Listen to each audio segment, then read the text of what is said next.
Emraan Hashmi is back, and the internet has absolutely exploded. Yeah, it really has. But this isn't the Imran you might expect from, the latest box office buzz. Not at all. We're diving headfirst into a real cinematic underdog story.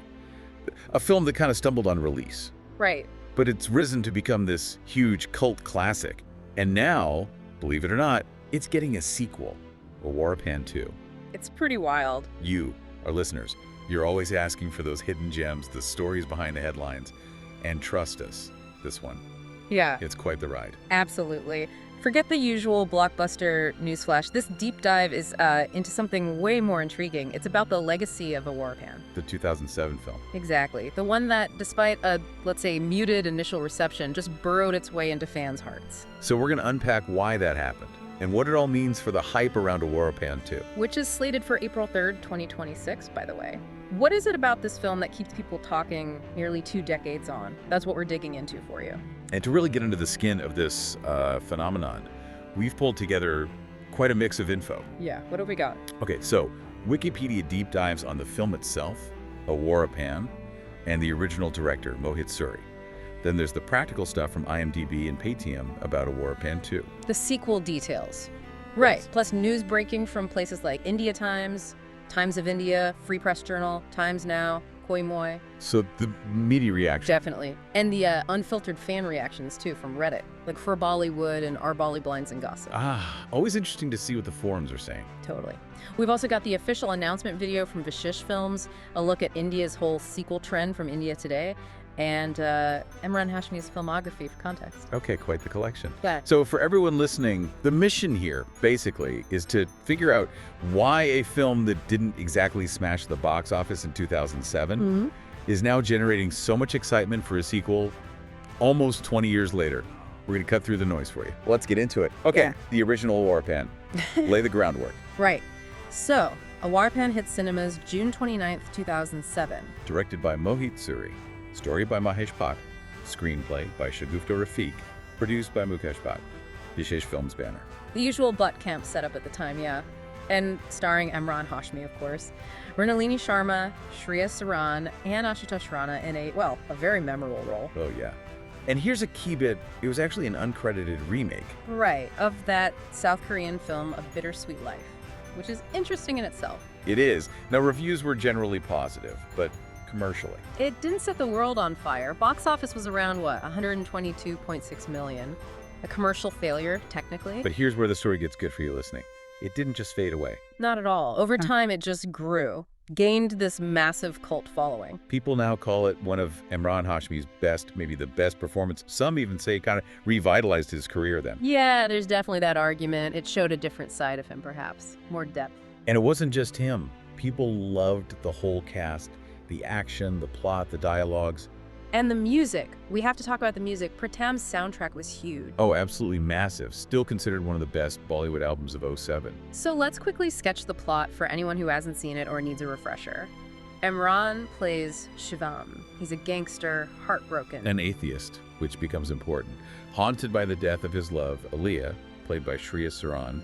She was devoutly Muslim. Big contrast there. And her death, tied to his gangster life, weighs on him heavily. He works for this boss in Hong Kong, Harat Malik. Ashutosh Rana, chillingly good. Malik trusts Shivam, almost like a son, which predictably causes some friction. Yeah, with Malik's actual son, Ronnie. The main story kicks off when Malik asks Shivam to watch his mistress, Rima, played by Mrunal Sharma. She's basically trapped, a victim of sex trafficking. Malik suspects she's seeing someone else. And he tells Shivam, find out. If she is, tell me. But Shivam discovers she does have a boyfriend, Bilal, and they're trying to escape. And this is the turning point, right? Shivam tells Malik, and Malik orders him to kill Rima. But Shivam, he just can't. When he confronts Rima and Bilal, her faith and vulnerability remind him so strongly of Aliyah. That connection, so he defies the order. Exactly. He goes against Malik, helps Rima and Bilal instead, which obviously puts a massive target on his back. Betrayal follows, right? His best friend, Kabir. Initially helps, but then betrays him to Malik. Leads to torture, Shivam seeking refuge with monks. It gets intense. Very. But ultimately, Shivam decides to stop running and make sure Rima and Bilal get away safely. Which leads to that big, violent showdown. Yeah, Shivam dies. along with Kabir, Rani, Malik. Lots of people. But there's that ending, the spiritual reunion with Aaliyah in heaven. It adds this poignant layer. And Rima speaks out against trafficking. Powerful stuff, really. It's a heavy film, but compelling. And those locations, Lahore, Hong Kong, Bangkok, gave it a distinct feel. Plus the soundtrack. We mentioned Pritam, but singers like Mustafa Zahid, Rafiqat Ali Khan, Tera Mera Rishta, Tufar Arao. Icons. Those songs became anthems, didn't they? That melancholic vibe really struck a chord, still does. Totally. Which leads us right into the sequel announcement. The moment that broke the internet for Bollywood fans, yeah. Emraan Hashmi drops it on his birthday, March 24th, 2025. Awarapan 2, coming April 3rd, 2026. And the teaser they released? Smart move. Pure nostalgia fuel. Oh yeah. Snippets from the first film, Shivam on the boat, freeing the bird. All set to Tera Mera Rishta. Goosebumps, honestly. And it ends with that dialogue.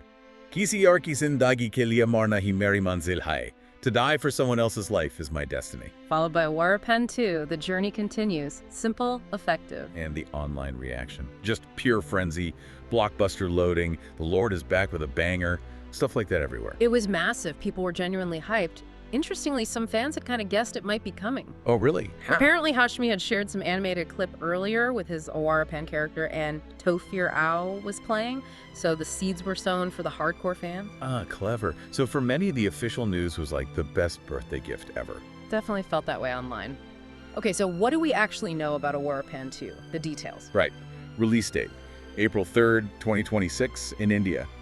Genre listed as action, romance. Makes sense. But here's a big change folks should note.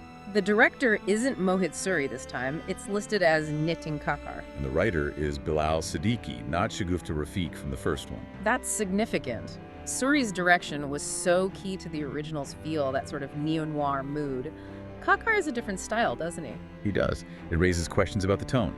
We know Emraan Hashmi is back as Shivam, obviously. Main man returns. And IMDb also lists Alok Acharya, who played Rani. Wait, Ronnie?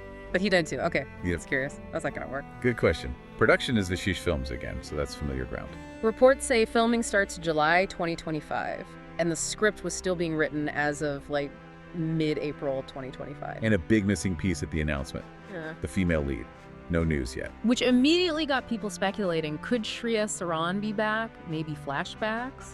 Or a completely new character? Unlikely for Saran to be back in a major role, given Aaliyah's fate, but who knows. The Paytm synopsis is brief, just says it's a sequel, mentions Hashmi, actually does mention Suri as director, which conflicts with other sources. Early info can be messy. Yeah. And the teaser used old footage, confirming they hadn't really started shooting yet. Okay, so that brings us to the fan theories. The speculation is running wild, right? Oh, absolutely. The biggest point, the one everyone's debating online, how is Shivam back? He clearly died. That's the elephant in the room. Theories. One big one is that it's a spiritual sequel.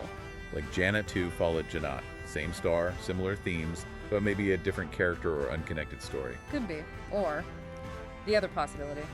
They just retcon the ending, say he didn't actually die. Some fans would probably love that, just to have Shivam back properly. Others might feel it cheapens the original ending. It's a tough line to walk. Then there's the music. Expectations are sky high. Stratospheric, people need Pritam back. And Mustafa Zahid, if they redo any songs. His voice is Shivam's pain, you know. You can't really imagine those songs without him, but alongside the excitement, there's worry too, right? Yeah, definitely. Some fans are protective of the original, like, don't mess with a classic. There was that Reddit comment, why the fans someone need to touch something that's legendary already? Let it be dead. Captures that fear of tarnishing the legacy. It's a valid concern. Sequels to cult hits are always risky. But on the flip side, loads of fans are just thrilled to see Hashmi as Shivam again. Pure nostalgia hit. They just want more of that character. What about that specific dialogue from the teaser, to die for someone else's life is my destiny? Why does that hit so hard? I think it just perfectly encapsulates Shivam's arc, doesn't it? His ultimate self-sacrifice. It is his destiny in the first film, so hearing it again, it's powerful. True. And then there's the concern about the creative team change. No Mohit Suri, no Shagufta Rafiq. Yeah, people noticed that comment about Awarapan being a joint effort of Suri, Rafiq Pritam, Mustafa Zahid. It highlights that worry. Can the new team capture that same magic? It's a big question mark. Now let's zoom out a bit. This sequel fits into a bigger picture, right? The sequel trend in Indian cinema. Oh, absolutely. We're seeing tons of sequels, especially big pan-India ones. It's seen as, well, a safer bet financially. Tap into an existing fan base. Leverage that brand recognition. Exactly. And sometimes it works incredibly well. Look at Bahubali or KGF. They expanded the world, told satisfying stories. But other times, not so much. Right. There's criticism that some sequels just feel lazy, relying on cliffhangers, not much originality, just setting up the next film. Does it risk killing creativity? Just churning out franchise installments? That's the debate, isn't it? Are we sacrificing fresh ideas for the comfort of the familiar? It's a tricky balance for the industry. You don't want audience fatigue to set in if the sequels don't deliver something worthwhile. Precisely. You have to respect that initial investment the audience made. Each film needs to stand on its own, somewhat. Which brings us back to Awarapan 2. It has that built-in love, the nostalgia. Huge advantages, but also immense pressure. Can it satisfy the old fans while maybe bringing in new ones? Especially given that ending. Okay, so wrapping this up, key takeaways for everyone listening. Well, Awarapan's journey itself is fascinating, isn't it? From flop to cult phenomenon, shows the power of story, music, performance, finding its audience over time. Yeah, it didn't need a massive opening weekend to become beloved. Word of mouth, the soundtrack, it resonated deeply. And Awarapan 2 is riding that wave of affection, but its success hinges on recapturing that feeling, that essence, while still being, a good film in its own right. It's not just about nostalgia. It has to deliver a compelling narrative now. So here's something to chew on. In this age of constant new stuff, what makes this specific film, one that wasn't initially a hit, spark such intense anticipation years later? Good question. Is it just the character, the music, or those themes, love, loss, sacrifice, redemption? Do they just hit differently, even now? What makes a film truly stick with you? Think about that. Yeah. What are your hopes, or maybe your fears, for this sequel? It clearly means a lot to many people. Let us know. And hey, if this deep dive into the whole Awarapan thing got you thinking, and if you're not subscribed already, what are you waiting for? Come on, hit that button. 'Cause seriously, we go deep into these stories, the trends shaping entertainment, so you get the full picture. We do the digging so you don't have to. Join the community. Thanks so much for tuning in to the deep dive today. We'll catch you on the next one.